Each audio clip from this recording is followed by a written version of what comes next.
Wayne's World, rising above the noise and confusion. It's Wayne's Word. Oh. You ever hear a story that makes you sit up and think, if he can do it, why not me? Scott Riopel built his life from scratch. No handouts, just hustle. Now he runs Interstate Roofing, part of the One Solutions family, and he's showing others the path out. If you're ready to change your life, follow him on Facebook and Instagram at big_Scott303. This isn't just roofing, this is a way up.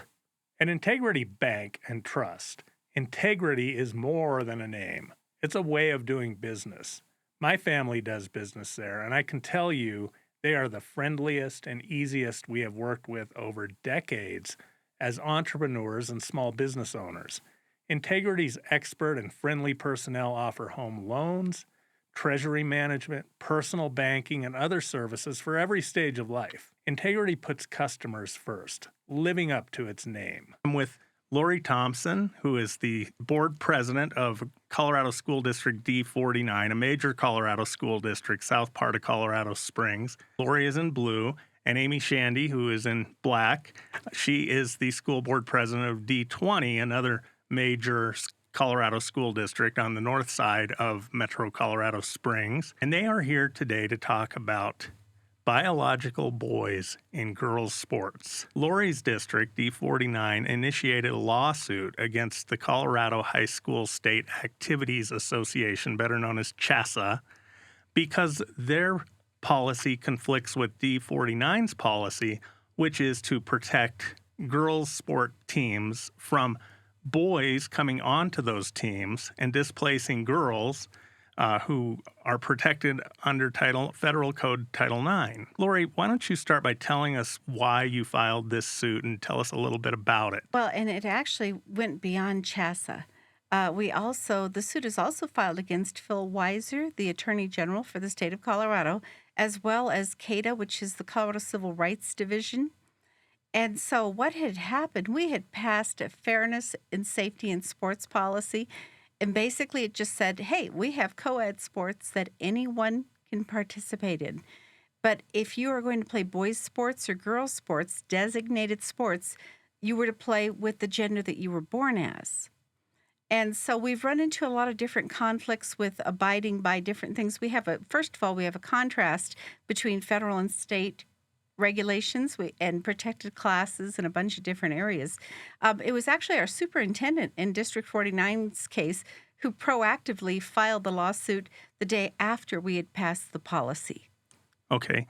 And he did that to protect the district. It was kind of a preemptive filing to protect the district. And then we were really blessed because we had other districts that joined us and charter schools that joined us.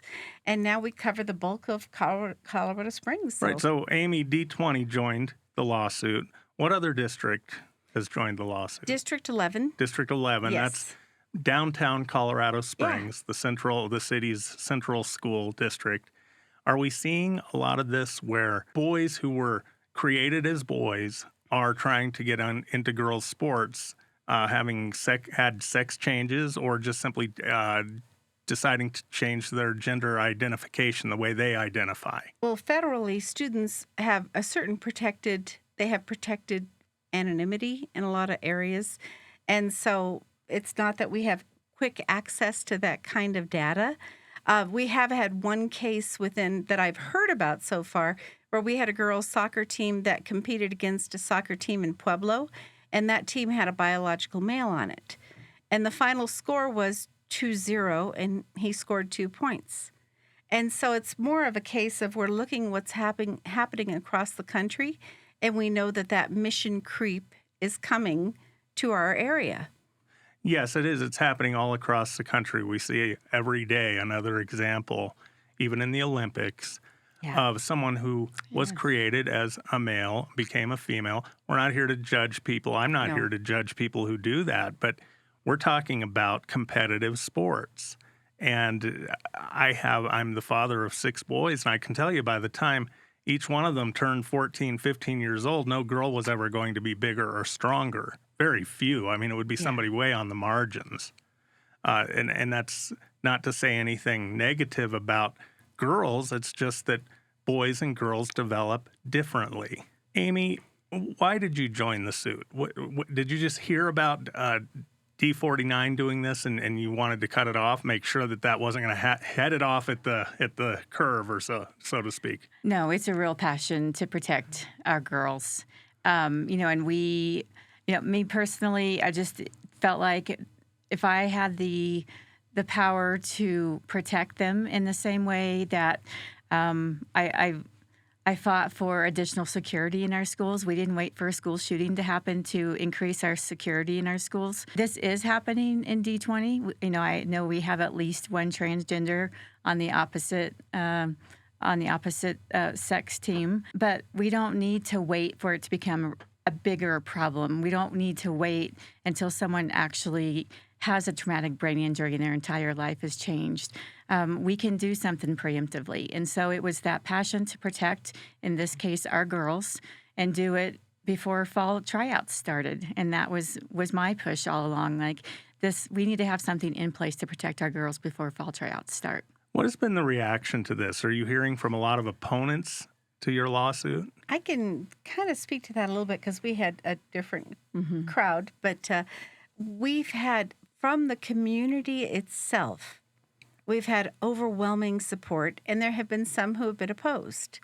We have had a lot of people who came to speak at our meetings who did not live in District 49, and we're more northeast than south.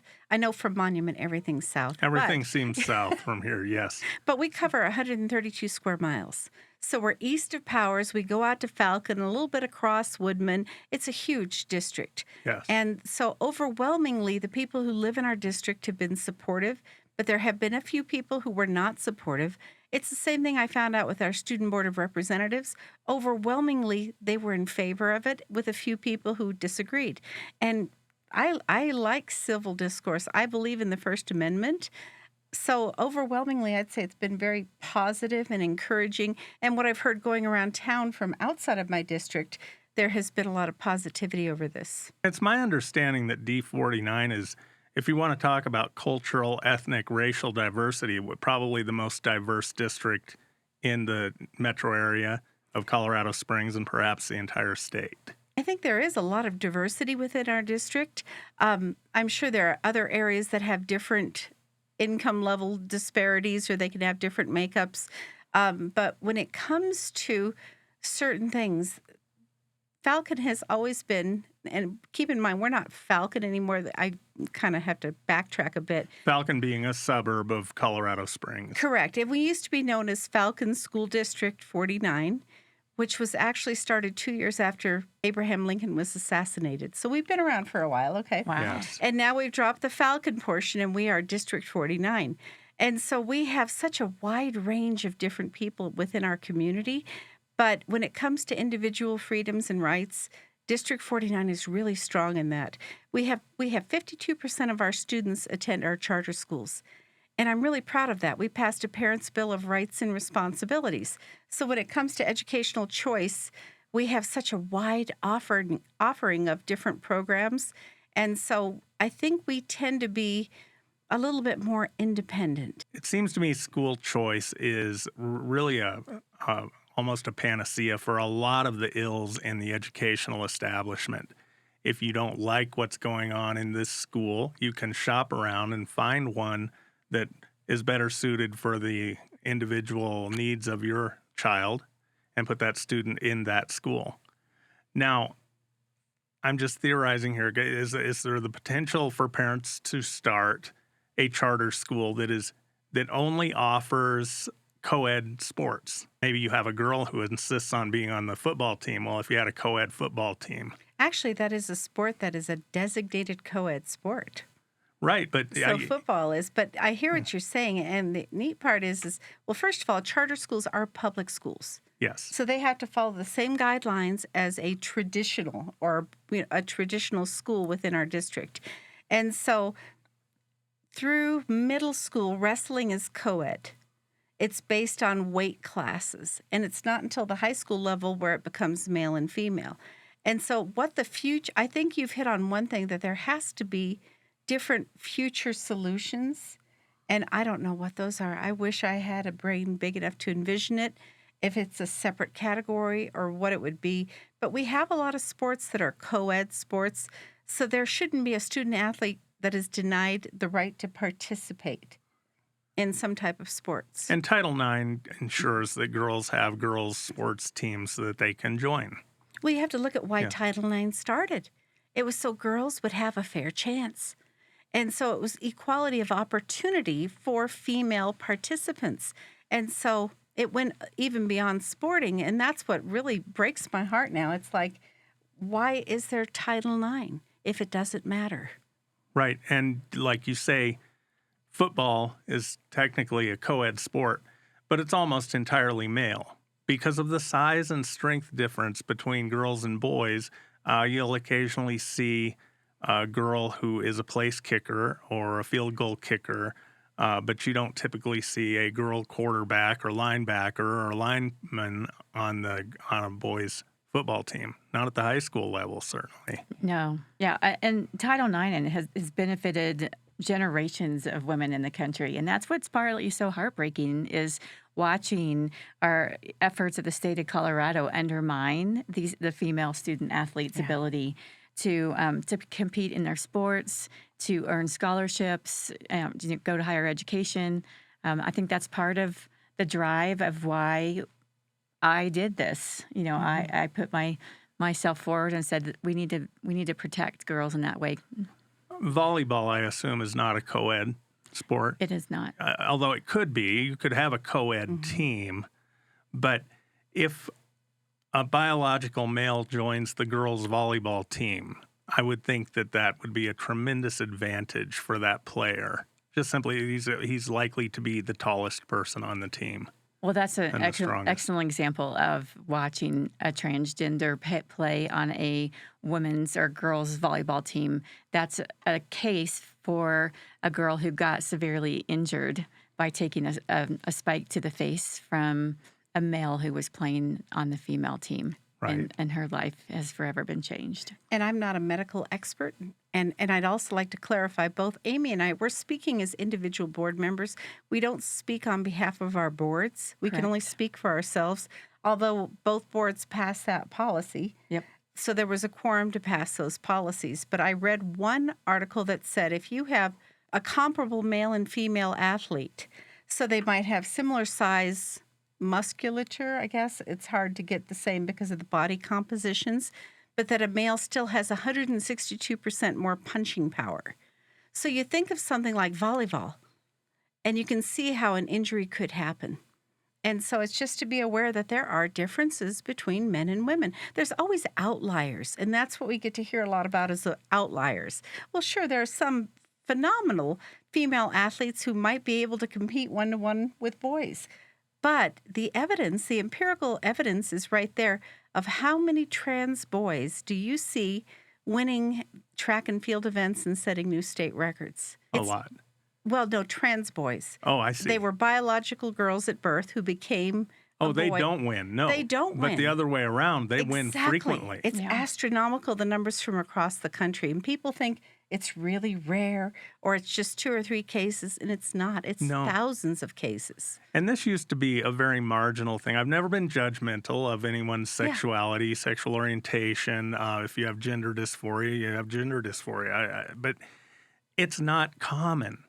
But it seems like it's common now, almost like a contagion that you could catch, by breathing or something, which we know it's not. So it has to be more of a social trend that there are so many children in schools and teenagers and younger children who think they were created in the wrong body. Are you seeing that? And what's your thoughts on that? It seems to be a trend. The only thing I can say is I have tremendous empathy for people who have gender dysphoria. People with gender, they are far more likely to commit suicide. There's heavier cases of depression among the group of individuals. I had also read that 80% of kids who think they were born in the wrong body, by the time they reach the age of 18, they choose the body they were born in, the biological sex that they were born in. We've talked about tomboys and different people. My question is there a societal push to a certain degree where you can't say, is this real? Is it really gender dysphoria? And once again, I don't have the background to effectively speak on that, but I can say that I'm concerned. Clearly, there is sort of a trend, almost a fashion trend. I don't mean to belittle it, but I do know of a parent who had a child, and that child thought, I'm not going to say he or she, that child believed that he or she was created in the wrong body. And to the parent, accepting this and going along with it and encouraging it was almost a badge of honor. This is somebody I like. This is somebody close to me. And we had a lot of discussions about it. But it was something that this parent was very proud of. I'm a father of 6 children, and I would never judge harshly if one of them were gender dysphoric. But I also don't think I would celebrate it and wear it as a badge of honor. But I think some parents do just that. It sort of makes you feel woke, like you are a very progressive, enlightened person. You know, personally speaking, and knowing and watching the state government rules and things like that as a psychologist or in counseling, our rules are such now that you are required to affirm whatever the child says. So if the child says, I'm thinking I'm the opposite sex, that counselor has no choice but to affirm. And so that child is not getting the truth and true help that they need. They're only being told, you're right, you're right. Don't dare question it. But Right. there are children who think they're dogs or cats. And you would have to affirm that as well, correct? I don't know that. I mean, to Not be really sure. consistent, Well, to be the- consistent. Yeah, but that's... And what if a white teenager decides that I self-identify as a black teenager and takes measures to do that? That would be very much frowned upon in our society. That would be called blackface. It's something we haven't done since the old minstrel shows, which made fun of black people and men dressing as women, making fun of women. I don't understand this carve-out for this. Yeah, it's trying to apply logic where logic isn't applied. It's we're gonna bend the rules or make this a rule but not that a rule type thing. And I again, what I started to say and then kind of got off track was personally, I rely on the Bible for my truth, right? Yes. And it's very clear there a man and a woman, you're born either a boy or a girl, and you can't switch. And so I think a lot of the suicidal tendencies or things like that come from the fact that you are living a lie, or you're being fed a lie, and there is a lot of attention given when you join that, whatever you want to call it, movement. The movement, I guess. yeah. When you join that movement of saying, "Oh, I'm not what I was born as," you get a lot of attention for that. And a lot of times, I don't want to say it's attention-seeking behavior, but in some ways it is. And then, like Lori said, when they get older and they've gone through those hard years, they're like, "Wait, no, I am who I was born as." Right. We just had a guest on our last show who was created as a girl and as a young adult had surgeries to try to become a man, and now at 30 years old very much regrets that and is trying to reverse that decision. There are websites dedicated to transition regret, and there have been people who have testified at both the United States Congress and also here at the state of Colorado, where they regret some of what's gone on. And it's interesting because that's something else we take fire for, because I'm a follower of Jesus Christ. And a lot of people bring that up. But you take that part in the beginning. Mm-hmm. And when you look at, creation and what we believe in, that we were created male and female, the state of Colorado mandates training for anyone who sits on an expulsion board, who does expulsion board hearings. I just went partially through that training, and they talked about brain development. They talk about younger kids cannot face the same consequences as older kids because the brain hasn't fully developed in younger children. And so my question is when it comes to something like taking puberty blockers or taking cross-sex hormones at a younger age, do they have the full brain development to make those determinations? Probably not. I'm no expert. But I can tell you this. I consider myself a very liberal-minded person in some ways. One of my most liberal characteristics is that I think everyone is created equally in the eyes of the Creator. I believe the Creator to be God. If you have Down syndrome, or if you are a genius with a 200 IQ, or if you are born without arms and legs, you are equally valued to anyone else.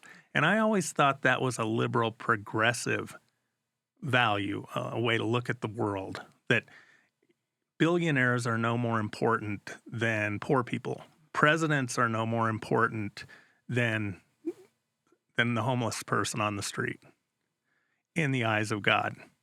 And now we are reinforcing in children doubts about how they were created.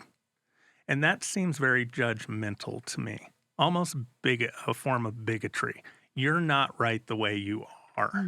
And I would think that in this phenomenon where we're seeing biological males excel on female sports teams, there's two things going on here. I think there's two tracks. I think you have that rare case where someone legitimately is gender dysphoric and has taken steps, probably shouldn't have taken any steps before puberty because you change dramatically during puberty, but is really a gender dysphoric person. And then I think you have people who just want a gold medal and are not ashamed to cross over to get the gold medal. No requirement in most cases, like what the CHSAA policy doesn't require that you take any kind of hormones or have any kind of surgeries or anything to transition. You just merely have to say, I'm a girl. That's all. Yeah. Yeah. And with the state of Colorado, too, after 12, a child can block their parents from medical knowledge. And I'm thinking, okay, so you're not old enough to buy a cigarette. You're not old enough to rent a car, buy a drink, sign a lease, but you can withhold medical information from your own parents by the age of 12. So the other argument that a lot of people put forth, well, these parents aren't affirming. And I have run into people who support the position that teachers should keep secrets from the parents. Mm-hmm. And that blows my mind. Number one, whose children are they? Number two, if you believe that child is in danger, you're a mandatory reporter. If you think these parents are going to harm this child, you are required to report that. What could be more harmful than a mastectomy done for any reason but life-saving reasons? Yeah. Or, removal of other female parts or male parts. And there really is a movement afoot to keep that information away from parents. And there is a very open philosophy, ideology, let's call it, out there, that parents really aren't very good at raising children, that teachers are professionals and they know best. And they probably love the children even more than the parents. Do you hear that in your district? I have heard it. And some of the people who came to public forum to speak kind of promoted that viewpoint. And it gets back to whose children are they? And I can't even imagine a teacher, when my kids were younger, wanting to keep information from me. Now I have a great grandson. I cannot imagine a teacher who would want to withhold information from my granddaughter. And so I think we've had a lot of lines that have been blurred. Now, I do know of one person who was genuinely, in my opinion, genuinely had gender dysphoria. I knew this person from the age of, about 8 or 9 until she was an adult. And the entire time, it was clear that she wanted to be male. As an adult, she transitioned into a man. And that's where I'm a big fan of liberty. I don't want to tell other adults how to live. And so if an adult takes those steps, that's liberty. I can disagree with it. I can think that it's wrong, but that is liberty. When it comes to children, it's a little different case. Yeah, and I agree with you completely with some nuance that I'm developing. I don't care what an adult does. If an adult is a man and wants to become a woman, fine. You can be my best friend, as I'm not going to judge you for that. Vice versa, a woman wants to be a man. But at what point? You can't. We consider adulthood 18, generally speaking, but you can't buy cigarettes at 18. Not in Colorado. You can't buy alcohol at 18. Not in Colorado. And now there's a major trend in the Colorado legislature and in other blue states, other so-called progressive states. I think we're more of a left-wing state than a progressive state for reasons we could get into. The legislature is far left of the population in Colorado, primarily because of the Democratic Party's new mechanism of appointing, having people resign and then appointing extremists into the legislature. Some of those extremists now are pushing this agenda that you shouldn't really be responsible for a crime such as murder or rape as an adult unless you were 25 years old when you committed it. If you were 24 or less, you should be treated as a minor and not face, 40 years in prison like you should when you murder someone. And I don't know if you've heard that, but it's playing out right now. It's being discussed, and it's going to be a big issue in the next legislative session when it begins next spring. If you can't buy a gun until you're 21 years old, I think here you can get a hunting rifle when you're 18, but you can't buy a handgun until you're 21 years old. Now they're arguing for less criminal culpability under the age of 24, but at 12 you can block your parents' access to your medical records, or you can make life-altering decisions to take substances that right after, I think there was recent legislation regarding testosterone. And I talked to a young lady who worked at a grocery store, customer service. She told me two teenage girls came up to her and said, "Where can we buy testosterone?" And she was completely thrown off. And she said, "I think you need to go speak to the pharmacist." I'm wondering whether or not that will become available without a prescription. And even if it doesn't, it will probably become the next big thing traded on the streets, because the young woman we had in the other day, her name's Evan, but she's going to transition back to her birth name. She was explaining how when you're on that drug, it makes you feel great. You get sort of a high off of it. So I think we could be seeing that become one of the many street drugs. And of course, Colorado has decriminalized every hard drug, every illicit street drug that there is, including fentanyl. That's why we have the second highest rate of teenage overdose deaths in the country, and I'm guessing by next year we'll be the first. This is not a great place to bring up children, unfortunately. It was when I began doing so 30 years ago. It was about as good as it could be. And we have slid so far back that I watch my adult children trying to bring up my grandchildren in this environment, and it's very difficult. It's not very supportive. There was a Supreme Court ruling you may or may not have heard about or read about yet. It was a 6-3 ruling, as so many of them are nowadays. Yeah. In Mahmoud v. Taylor, this is a case out of Maryland where Maryland parents wanted the authority, the right, to opt their children out of sex education that was very heavily focused and advocating LGBTQIA plus lifestyles. Now, that's fine. I mean, for parents who want that for their children, a lot of parents don't want their children. They want to teach that kind of thing at home. And they want it taught by them or their parents. Grandparents can teach that. Parents can teach that. Selected counselors can teach it. Clergy can teach it. But if you don't want some teacher who you don't necessarily trust with that information, that subject matter, in Maryland, you couldn't opt the children out. And that's the case in a lot of states. Well, now this sets precedent for all states, I believe, where you can opt your children out of that type of education. And how do you both feel about that.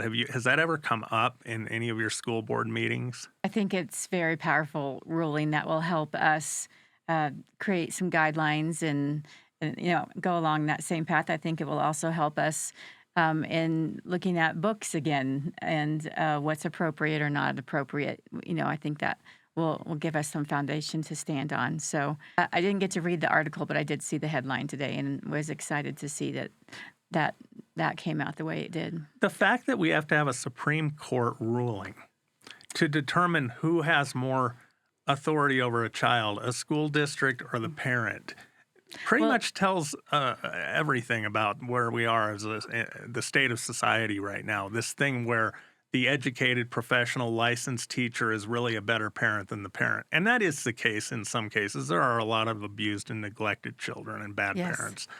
But that's not generally the case. And you can't base policy on those hard cases where a child is simply being neglected. And in those cases, of course, there's always wonderful teachers who usually step in any district USA to try to help those children along, and that's a beautiful thing. But this has become sort of a blanket ideology that we know better, and we will teach whatever the heck we want to your children. Well, you saw that again in this past Colorado's legislative session where they passed the law where if you don't, again, as a family, affirm, as parents, you don't affirm, the state can take your child away. Right, the dead naming bill. Right. And it's better than it was, but they modified it, but it was awful. In fact, at one point, it affected journalists. The First Amendment, at one point, it facilitated suing a publication that used the wrong pronoun, misgendered. So imagine the implications of that, which was actually written into this bill by these bills are written by legislative attorneys. How anybody could go through law school, pass the bar exam, and think that this could fly is remarkable to me. So someone is accused of, a prominent person in the community, say, is accused of child molestation, is charged with it. Now, the lawyer very quickly contacts the media and says, Ken is now Barbie. Okay. Ken Smith is now Barbie Jones. And that way, Ken Smith, who's now been arrested and accused of child molestation, doesn't really have to face the music publicly, the public scrutiny of that, because instead it has to be reported as Barbie Smith or Barbie Jones, whatever the new identity is. That's how dangerous that kind of thing is. That didn't make it through the legislative process. But this will come back, and they will try to strengthen this law. They always do. The Democrats, our left-wing legislators, they're not standard Democrats. They're very far left. They are happy to take a bite at the apple, take 70% and then come back for the rest later. That's the way good politicians work. I can tell you that when it comes to education, there's one strong streak of liberty that still exists in Colorado, and that's Article 9, Section 15 of the Colorado State Constitution gives us curriculum choices. And so we do have some freedom. Now, we will be tested to state standards. We did not adopt the social studies standards that came. We all have to test to them, but when it came to some of the curriculum that the state made available, it definitely had a bend to it. But there are some states where the state determines what curriculum a district uses. We are autonomous. And so in District 49, we have a controversial materials policy. We also have a Parents' Bill of Rights and Responsibilities. So if there is something you feel is controversial, you can opt your child out of it. Yes. And so because we actually believe in parents' rights. We also have cases where there's guardianships. We have foster kids that are in our school district. Or like any district, we have a pretty wide variety of different students with different needs. But when it comes to that, we do have the right to opt out of controversial materials. So I think that's one blessing we still have, because my understanding is the state of California was mandating some of the ideology that would be taught in school. Also, when it comes to sex education, in District 49, we teach biology. We start and begin with biology. And so there are other things that I think each individual family should introduce their students to or not, their kids to, because it's their kids. Another thing that really amazes me about this case, which was decided the right way, in my opinion, for whatever that's worth, in this Mahmoud v. Taylor case. In what universe do schools have the resources and the time to be teaching this, to be teaching sexual orientation, and when they are not teaching children to read, write, add and subtract, they don't know history. No school district in this state is performing at a high level. All of them have more than half the student populations who are not proficient in these fundamental subjects. Gee, we've never heard that before, have we? Never. District 49 is going up. I believe D20 is too. Is that correct? A little bit, yes. A little bit, yes. but not enough, not fast enough. Not enough, Yeah. not fast enough, no. We could definitely be doing better. So I just don't understand why we have these sort of controversial, these are not basic subjects that are being taught, and we're debating these when we can't even teach the ones that you have to know to go out and be able to have a happy life in which you can pay rent or a mortgage, feed children, produce something for the society you live in. What's going on with that? Why are the test scores so low? I understand there was a dip during COVID, but they were bad before COVID and they're bad again. I'm going to say another controversial thing. Please don't. No, go ahead. We need more parental involvement. Mm-hmm. We need parents to get involved. Well, and that's part of the reason that this ideology is formed, where we know better than the parents, because we babysit your kids all day and you don't care. I think that's legitimate. It's tough, especially like I was a single parent for 9 years. I went through a divorce and I was a single parent with 2 kids, and I worked a lot of hours, but I was still involved with the schools. I would still volunteer when they had different days. I would still attend my kids' plays and performances because they were my number one priority. Now, professionally, I had to learn to tell people, oh, I'm sorry, I have an appointment between 1 and 3, but I could meet with you after 4, because I learned if I told them I'm going to a school play, they would say, well, you're not very serious about your business. Now, I got to be honest, Wayne, if you were a dad, you got a slap on the back and kudos for going to your kids' play. And that's just a reality, okay? Whereas a woman doesn't get that. No, you're not a professional. You don't take it seriously. So Yeah. my kids' school plays and performances became appointments, but they were my favorite appointments. Mm-hmm. And so we need to get parents involved. We need to get them serving on the different committees. We need them to volunteer in the classroom. And, you know, I don't want to tar all teachers because we have so many great teachers. It's that slim sliver of people who think they're cool, they're connected to the kids, where something has gone wrong, where they take an artificial viewpoint. And I have very little respect for the teachers union.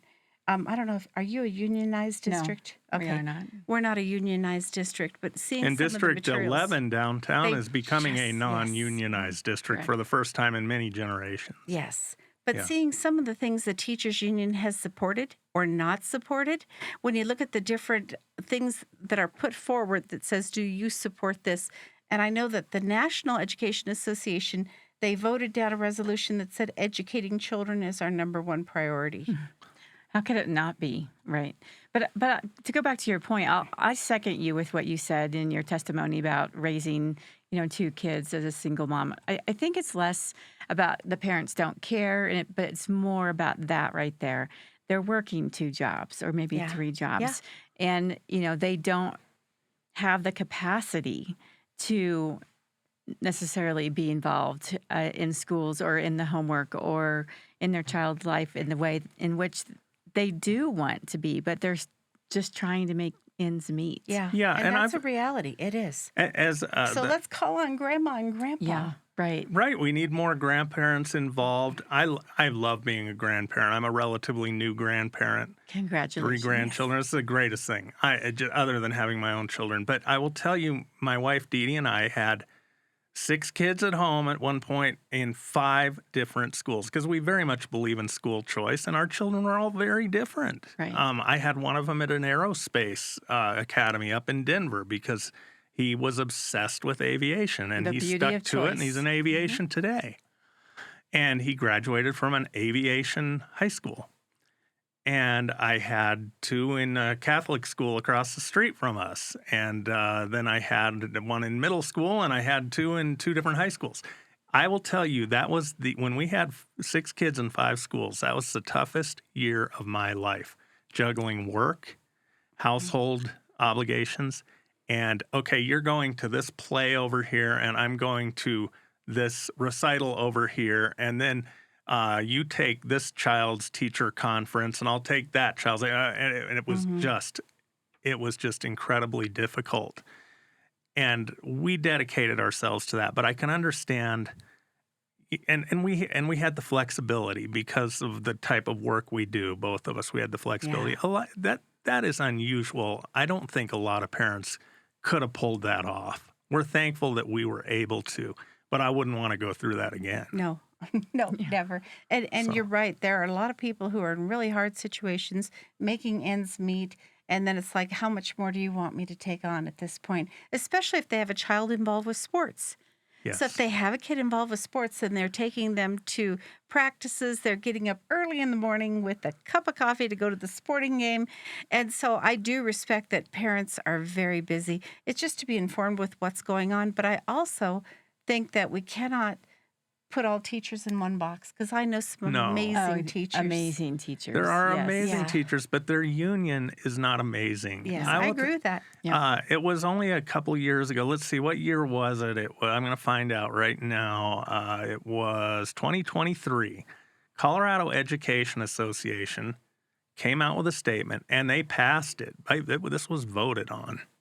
And it said, the CEA believes that capitalism requires Yes. exploitation. Yes. Uh-huh. Georgia, I hope you'll put this up on the screen if you can find it, but the CEA, Colorado Education Association, believes that capitalism requires exploitation of children, public schools, land, labor, and or resources, and therefore, the only way to fully address systemic racism, the school-to-prison pipeline, climate change, patriarchy, gender and LGBTQ disparities, education inequality, and income inequality is to dismantle capitalism and replace it with a new equitable economic system. This is the Colorado Education Association, which most Colorado teachers belong to, I believe. And that, I mean, what is the alternative to capitalism? Socialism, Can you think of a good one? communism. Socialism, I can't communism? think of a good one. And I can't think of one that better funds education than capitalism. Right. Where's the money going to come from to pay for all of these schools, the kind of schools that we take it for granted in the United States, if we don't levy taxes on oil and gas production, on, all sorts of commercial transactions that pay for education? And I mean, this just, to me, is just a stupid thing to say. And yet this is our education association. And they have such a flawed understanding of history because capitalism has done more for women, it's an equal opportunity system. And that's what people don't understand. What capitalism has done for marginalized communities throughout the country.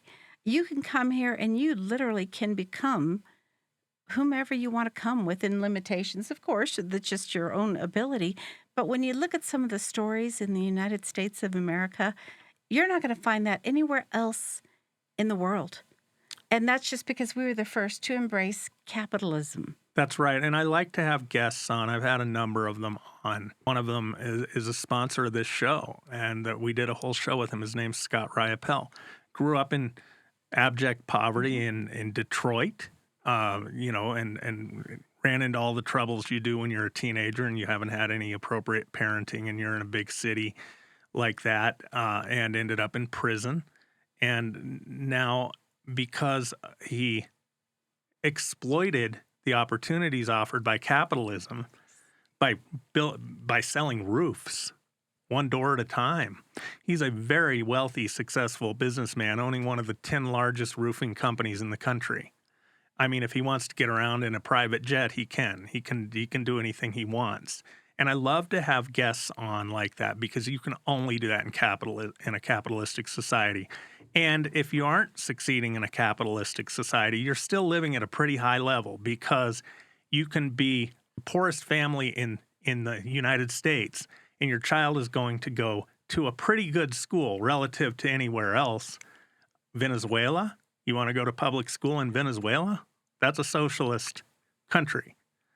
And they don't have any means. Their inflation is in the thousands of percentages, whereas we're worried about 8%. We start freaking out.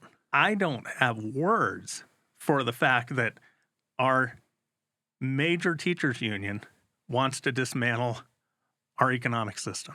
What do you do? Are you seeing this among teachers in your schools, in your districts? Do you have teachers who go on in classrooms about how unjust this country is and how it needs to be changed? We need a revolution. I know this is going on in public schools. How about D49 and D20? It must be. Well, I don't have specific examples. I know. Yeah, but they would reach out to us. No, they would. That's true. Again, I think the majority of our teachers are not supporting that and that they're doing the right thing. But it is a thing. Like, we just pulled out a National Geographic book that was up for curriculum approval that had statements like that were awful. We rejected that particular curriculum as well for some of the same reasons. And so I think when you look at curriculum, a lot of people, they just want you to wave a magic wand and fix everything that's wrong with public education. Of course, a lot of those people, you could take 100 people and get 100 different answers, okay? Right. You cannot do that. But when you look at curriculum, it's a slog to find really good curriculum because a lot of these people are entrenched. And then you hear a lot about books that end up in the library. A lot of those books are donated through. One of my favorite adventures when I was growing up is when I got my book order form. And I couldn't wait to go home and find out how many books. When you were a child, yes. Oh, me too. Yes. Oh, that was and then when great. they arrived, okay, I smelled them. Yeah, when the books books smell arrived great. in that plastic bag, and I would smell my new books, and I couldn't wait to crack one open and get into it. But I've heard a lot of the book clubs donate different materials to the library. So it really depends on who is in charge of developing the curriculum. The curriculum has to align with the testing for the state of Colorado, or whatever state they're doing curriculum for. And so that's part of the answer is you have decades of things that have gone wrong. And it's nothing you can fix no matter how much somebody will yell at you. You have to take steps to go that direction. And I think right now the focus is on curriculum, age-appropriate materials. A lot of times you're saying, oh, you're a book banner. Age-appropriate. There's a huge difference between age-appropriate and banning. Absolutely. And Look, educational value. the Library of Congress doesn't allow every book ever made on its shelves. It uses discretion. If to not carry a book on a library shelf is censorship or book banning, that's crazy. That's not. What censorship and book banning means that the government would prevent the book from ever being produced and distributed by any means. District 20 is, for those who don't understand District 20, who don't live anywhere near us where we're producing this show, District 20 is heavily military-oriented district, white-collar military. It is. This is the district that contains the United States Air Force Academy, one of the highest institutions of higher academia in the world. Very difficult to get in. The professors there are top-notch. Not just anybody gets to teach at the United States Air Force Academy. It's home to Focus on the Family, which is a large Christian religious organization. It's home to several mega churches that are nationally known. And this district, I've noticed, is under attack from the left more than most districts in this region, precisely because they would like to counter the values of the families in that district. They want to teach the children of military officers that the United States is racist and that it was built on racism and continues to be racist. Everything that's said in this socialist statement by the socialist CEA. Now, there's been a controversy in your district about books in the library, as there is in most districts across the country.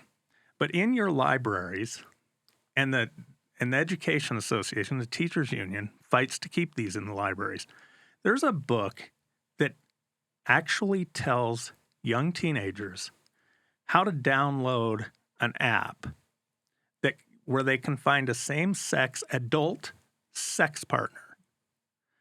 Download the app, arrange to meet up at a bar that they're not even allowed to be in for a same-sex sexual encounter. You are aware of this book, correct? I am, and unfortunately, that book came before the board, and our board, 3-2, voted to keep the book. And now what's the board doing? Because the board now is voting 3-2 to keep the book? No, that was like a year ago. It was a different board. What's happening now? Are you going to get rid of that book and others like it? We're working on getting rid of inappropriate books, yes. It seems like it would be easy because these books, I've seen them, they're racist. They are pornographic. The same progressives who claim to care so much, who write statements like this CEA statement, who claim to care so much about minorities and diversity are allowing these racist books full of the N-word and in a context that is not friendly to anybody. It's just teaching children the N-word and F-bombs galore and sexual perversion. Now, these books should exist. The First Amendment allows them to exist.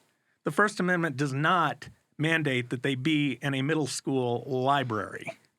What are you going to do? Those books are in our high school libraries. I do not believe they're in our middle school library. Not that makes it okay. You can be 14 and be in high school, exactly, correct? Yeah. Right, yes. So that's not my argument. I'm just telling you. Sure, yeah. It seems like common sense. There can't be that many people in District 20 who are okay with this. Right, no. I think just a handful of lunatics. It's the loud minority and the entrenched. The same people who have your after-school Satan club. Right. Which is constitutionally protected. Of course it is. Except that the Boy Scouts weren't allowed to have an after-school program up in Boulder in a public school because they wouldn't allow homosexual scout leaders at the time. Right. And the ACLU said you can't meet in the school. Well, but you can have after-school Satan. Right. Yeah. We talk about academic excellence, right? And that academic excellence is our priority in teaching our children to read and write and do math and all of that. And if you take that definition of our purpose, how does this book help do that? There's no reason for that book to be in any of our libraries. It doesn't help us do what we say we're trying to do. That has not clearly always been the viewpoint of this board and the district and all of that. So it's the protection of, the argument is, well, not everyone, thinks the same way that you do. And, you have to give all kids the opportunity to read, whatever they want. Well, actually, I don't. I don't have to give them that opportunity. Amazon or another book supplier can do that. It does not need to be a public school library that does that. You're the top official in D20. Can you just call and at the next meeting say, okay, we're getting rid of these books, call for a vote, and it be done? Yes and no. Yeah. Yes and no. I'd like to know what, because there's something stopping you from doing that. Look at Elizabeth, okay? Yeah. And one thing I can speak to that Elizabeth School District? Yeah. Yes. Okay. I'll share a couple of things. We now have a protocol. And what we do now is we have a committee. So when new books are donated, when they're thinking about purchasing them, they have to go through a committee. Mm-hmm. And that includes parents. And then they make a determination, yes, we think this has educational value. And so I think the argument you run into is any government that's big enough to take away your books, you better watch out how big that government is. But the argument that was used against District 20 was, well, then we should ban the Bible because it contains adultery, it contains murder, it contains sodomy, and all of that. Right, but the is school board correct. can just say that's nonsense. That's not that. Well, They're taking that so out the of Elizabeth context. The School Bible is District- different than a pornographic Well, book with F-bombs and Then you can N-word. get into the Miller test, which I think has been underutilized, which is to determine whether or not it's pornographic in nature. And it's kind of like I know it if I see it, it's pretty clear. But with the Elizabeth School District, the books they tried to remove, they had the community support. They had the books out, and the community agreed with the books they wanted to get rid of. And as soon as they did it, the ACLU came down and slammed them with a lawsuit. The Anti-Civil Liberties Union. Exactly. Yeah. It used to be a different, I don't know if it ever was, but I think there was a time when the ACLU was pretty good. It was about civil liberties And when so- it began. Now it's anti-civil liberties. It's more yeah. about whatever is fashionable on the political left. And that actually loops back around to what we were first talking about. What is a woman? What is a girl? Yeah. I have a granddaughter who did both basketball and soccer. She is now carrying my great-granddaughter. And I want to preserve the rights for my future great-granddaughter if she chooses it to participate in sports. I want them to have a fair shot at scholarships. I want them to be safe. That's another thing that's been twisted. When we bring up safety, we're talking about physical safety, playing against a biological male. We are not saying that every kid with gender dysphoria is some kind of pervert that's going to jump you in the locker room. That is not what we're saying. Also, we get into the issue of privacy. When I was in high school, I hated dressing out in front of other girls. And hopefully the trend will soon be individual stalls. But that just kind of amplifies those situations. I agree with that. And I've Yes. heard you make that argument. I've read that, where you've made that argument. The problem is sort of one of architecture and just the ability to actually create those individual spaces. But yes, high school locker rooms are a place of torture for nerds, for the athletically disadvantaged, Even for kids who might have a notorious for that. physical disability or an Right. issue. Right. I mean, it's just It's a hard space. It is. It is a really hard is. space for everyone, I think. Now, it's good to have you two here talking. I still don't, I get it. You've just explained some of the obstacles to getting the books out of the schools, but you are at least taking charge of the schools. This is unusual because there is nothing more effective. No group in the world is more effective at electing school board members than the NEA and all of its state and local chapters. And so, effectively, in most school districts USA, the teachers' union, the one that hates capitalism, the socialist teachers, left-wing teachers' union, runs the school board. School board answers to them. How has that changed in D49 and D20 and D11? What happened? I have to give kudos to two things that I have to give kudos on. District 49, like I said, we've always had that independent streak, ornery streak. Sometimes we clash heads a lot, and that can be both a good and a bad thing. But our superintendent, we have an employee, and that's the superintendent. And he works for you, but in most cases, normally, she. traditionally, he or she would work for effectively the union because the union would control the school board. And I would say that could be the case in like DPS, Denver Public School Of course System it or is. Boulder. Yes. And so our superintendent, Peter Hiltz, not only has been very good, he's the one who came up with the library book protocol. But a couple of years ago, I don't know if you have one-to-ones with Ginger. Yes. So we have one-to-one moments with our superintendent to discuss issues. There was a conversation almost 2 years ago, and he asked me what was really important to me. Now, we have the basics. Here's your standard answers, which are true. Mathematics, reading, mental health, safety. Safety's always a big, scary spider lurking in the corner that you think about with schools. And I said, I'm really concerned about girls' sports, preserving and protecting girls' sports. And 2 years ago, he said, I agree with you, and I'll stand with you. Mm-hmm. And he did. Mm-hmm. He was one of only two superintendents in the state of Colorado that signed the letter to CHSAA, both him and the Elizabeth School Superintendent, Dan Snowberger. So Peter Hiltz and Dan Snowberger signed the Elizabeth letter. being part of Metro Denver. Yeah.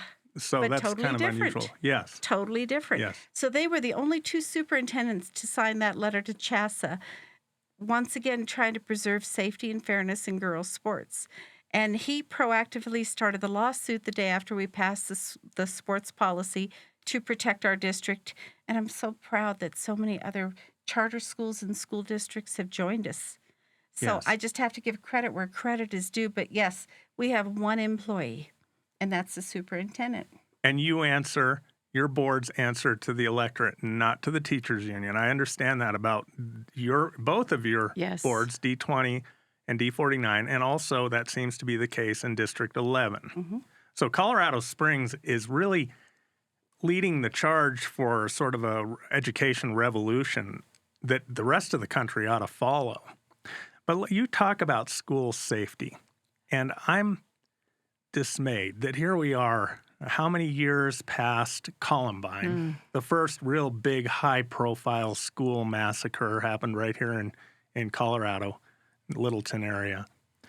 And we're talking about measures that would, if they worked, which they probably won't, certain gun control measures, overarching gun control measures, that would take 50 years to work if they worked at all. Why don't schools have the same kind of point of entry scrutiny that I get when I walk into any courthouse anywhere USA? I can't walk this. I live in a little mountain village, which we are recording in right now, very small mountain village, and I can't go into the municipal courthouse without being patted down, walking through a metal detector. They know me. They know exactly who I am. And I've been in that courthouse many a times. And everybody gets that level of scrutiny. Yet we don't afford that for students when people try to go into the schools. What are your districts doing to protect the children? Well, that was a big push for D20 last year. After Derek and I were elected, that was one of my top things, was to increase our security.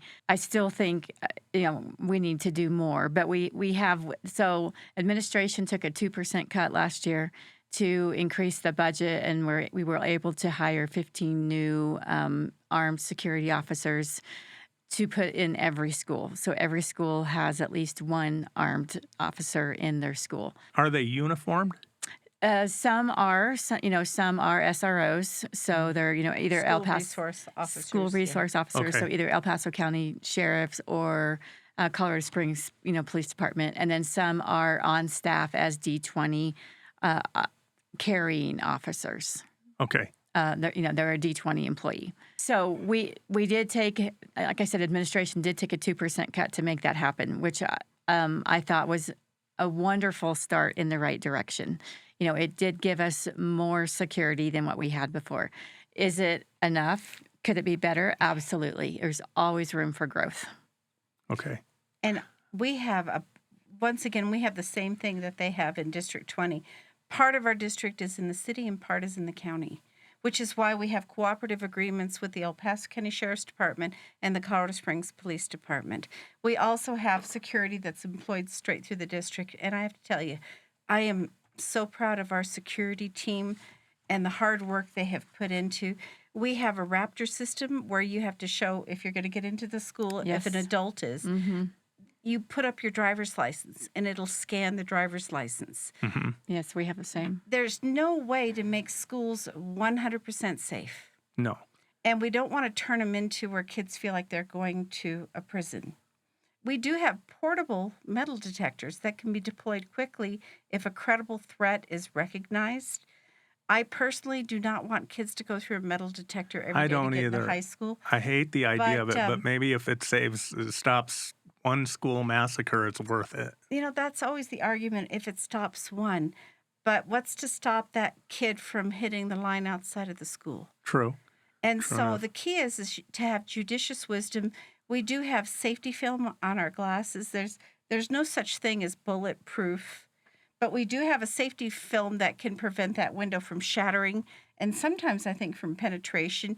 We have a bunch of different systems, some that I can't even talk about, because I serve on the SCAC committee where we have to sign a confidentiality agreement. But I can tell you that if I hear about a school shooting in Europe, it affects me because that's what I'm always thinking about. That's what I thought about as a parent, then as a grandparent, and now as having the privilege to be a great-grandparent is, that fear of wanting to keep kids safe. And we have a lot of community outreach. We have Engage 49. We had a safety and security presentation.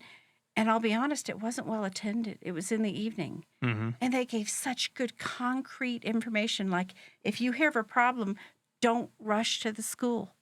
And I thought about it later. I mean, that's fight or flight. That's what you want to do.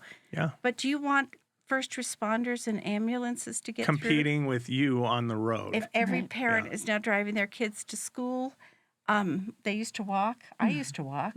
Yeah. But see, I think, by the time anybody calls 911, it only takes moments for somebody with the right weapon or the right bomb or a can of gasoline to do a lot of harm. Yeah. It seems to me, and there's a movement afoot on this. I'm looking at something here. It says at least 30 Colorado school districts and charter schools allow teachers to carry guns. Oh, yeah. So there's a big movement afoot because you don't have to be a tactical genius, a security expert to understand that if a mass shooter knows that there are 2 to 5 to 10% of the teachers are carrying concealed, first of all, that person's probably going to avoid that property. If that person doesn't avoid the property and you have ununiformed professionals, I'm talking principals, vice principals, janitors, teachers, properly trained, of course, they could put a stop to that pretty quickly. These shootings go on and on and on, and the only person with a gun is the shooter. And it seems to me that would be a good way to stop it. I'd like to know your opinions on that movement. We did a resolution in District 49 because, once again, the state of Colorado wanted to make all of the rules for school security. And we did a resolution fighting for that individuality. The state of Colorado ended up not passing that. So some of our charter schools have employed Faster Colorado, which is outstanding training. Outstanding. Have you been through the Faster course? Mm-hmm. It is really in-depth training. And I do think you have to, like any situation, you look at both. And so we as a board supported our charter schools determining this was the course they wanted, where if a teacher wanted to carry or a principal, that they could go through that training and conceal carry.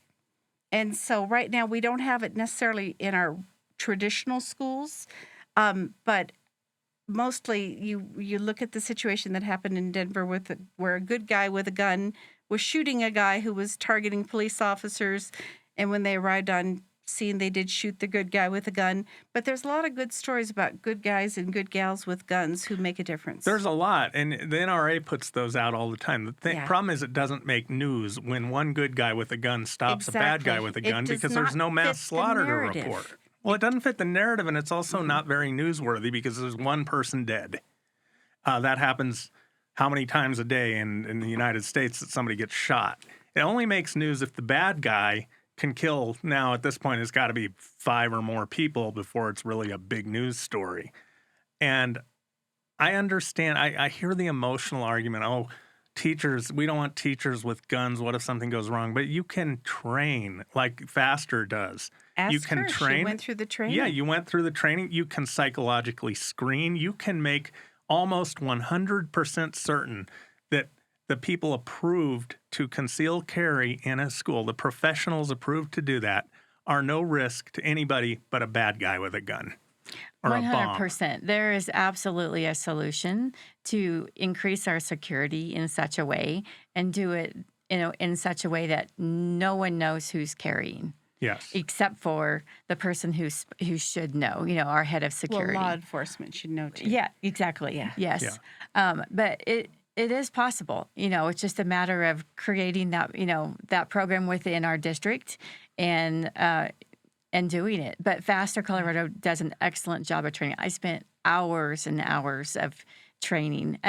But I will say, I would love to have that Faster is an excellent program. And I think they're just almost above reproach. They do exactly what they're supposed to do, and that is create responsible, hidden defenders of children. And it's not a one and done. It's not a, okay, I did it, I'm done, I don't need to practice anymore. No, It's you have like to any commit the other range skill. time. You have to have muscle memory. Yeah, I mean, Yes. it's the same that our D20 security staff go through. It's constant training, and some kind of program, if we were to employ that in our district, would be training with our D20 security. And it's not type just thing. being So- able to hit a target. It is all about knowing how to conceal so nobody sees it, Correct. knowing how to deploy it in a second or less and hit a target. And that will save children's lives. What about, and knowing how to stop the bleeding. yes, Yeah. Because how many kids bled out, like at Columbine, bled out at school who shootings? could have been saved? Who could have been saved. Yeah. Yes. That type of thing. I think also, in addition to all of this, would be having a better threat assessment. I think that's an area of improvement that can exponentially be better than it is now. Are we tracking, threats? And that's everything from suicide to gun shootings. Yeah. We need to be better in our abilities to threat assess and how to handle those assessments. Have either of you thought about bonuses for teachers willing to go through faster training or something similar to that? And because it's a hard work to carry a gun concealed. It's a responsibility. You cannot stop thinking about it.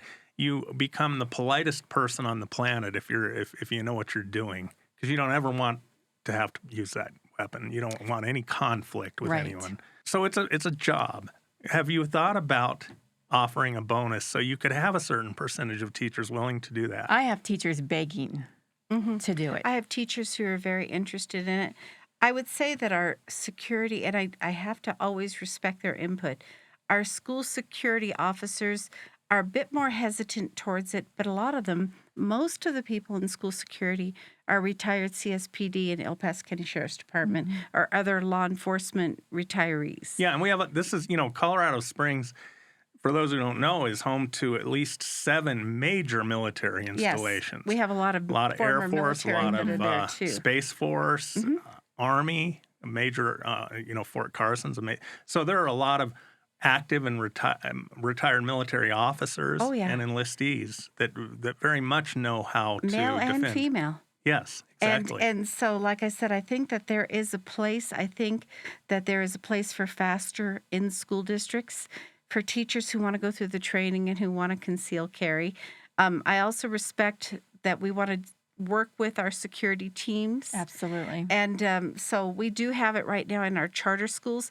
I can't say that it's been ruled out for our other schools. We don't have quite as much money as District 20 does. Well, I think I could argue with you that you have more money than D20 does, but Oh, I'll definitely have that discussion with you offline. Definitely. All right, let's argue. Let's solve this right here and now. We have revolving, like we have teams that will hit different schools on a revolving basis. And the high schools always have an SRO, and I think the middle schools, I'd have to get the breakdown. But I think that's just something that keeps a lot of people up at night, just to make sure, including our security teams, to make sure that those kids are kept safe. Yeah, it should be the safest place for a child to be is in school, Yeah, it should. because it can be. you shouldn't have to worry as a parent that I'm going to drop my kid off to school and pray that they come home. Yeah.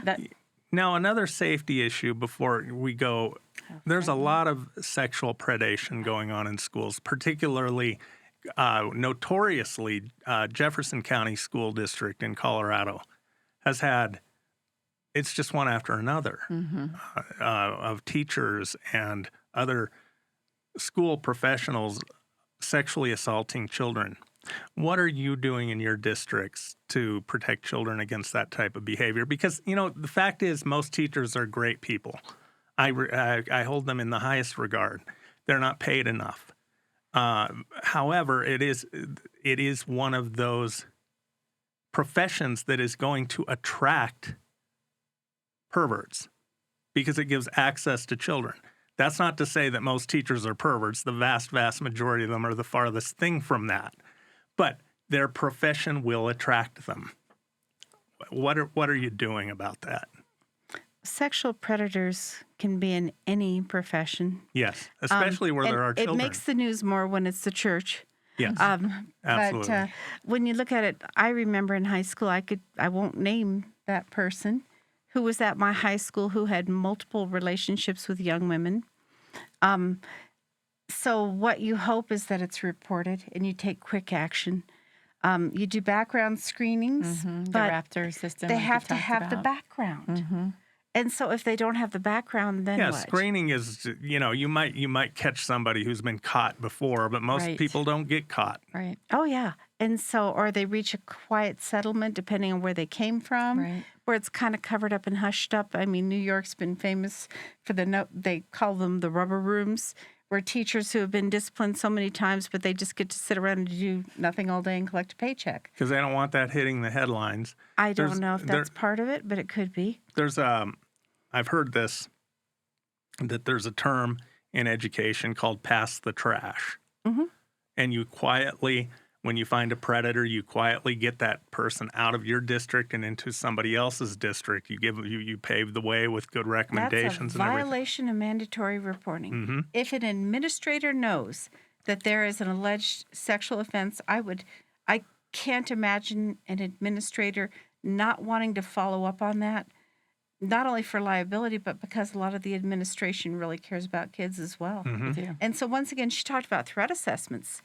And Amy, you were correct on that. I wish there was some kind of a magical screening tool that would help identify sexual predators. Yes. And human trafficking. Let's talk about outside of the school. Right. Human trafficking is a reality in every single school district in the state of Colorado. Especially It after is. years and years and years of an open border. Exactly. And it's not just Yeah. sex trafficking. It can be labor trafficking. It can be a lot of things. And on the dark web, there are so many yeah. opportunities to easily meet up with child trafficked for sale Yeah. to sexual perverts. And God bless Yeah. the detectives who pretend to be minors online and who try to filter out. There and was just a find big this. sting operation Yes. up in Larimer County. That's Fort Collins. In a couple of days, they drew in 100 adult men who wanted to have sex with a child. It's just it's disgusting and it's frightening what's going on out there and what our children are subjected to these days. But I will tell you, it is good to have you two leading major school districts in Colorado. You're part of this revolution where I think parents realize that the schools should be run by people they elect. And somehow that's happening and in at least 3 major districts in Metro Colorado Springs, and I hope that spreads. And so It is happening. Yep. I feel it. if you were teachers union candidates, if you were and you'd been elected by the teachers unions, which is traditionally how people get elected to a board of education, you wouldn't be here talking about protecting girls from boys in girls' sports, because the Socialist Teachers Union, and there's no question that that's what it is, they wouldn't even dispute that. They would not agree with you on any of that. No, and Wayne, that's a great way to enter whatever is just how important elections are in November. D20 has 3 seats open. We are a 5-seat board. So it is theoretically possible that those 3 seats are flipped, and now it's a very different board than it currently sits at. So that's why November elections for D20, I'm not sure how D49 is sitting now. But we have 2. We're a director district. Yes. We're not at large like you are. And so right now, both myself and my vice president, Jamie Lindavola, we are both going to be running for re-election. So we have 2 seats that will be open. And I got to tell you, she has been so steadfast and so strong. She's a teacher. she's so smart. Oh, she is. I so can't smart. imagine doing anything without her. Yeah. And so I really want to serve with Jamie Lynn again. I want to see that happen. And I'd also like to see a positive outcome with this lawsuit. And I hope the courts will see that the Equal Protection Clause of the 14th Amendment supports girls. Our sports policies go both ways, by the way. It's not just boys and girls sports, but it's girls and boys sports, although, as we've discussed, that's less of an issue.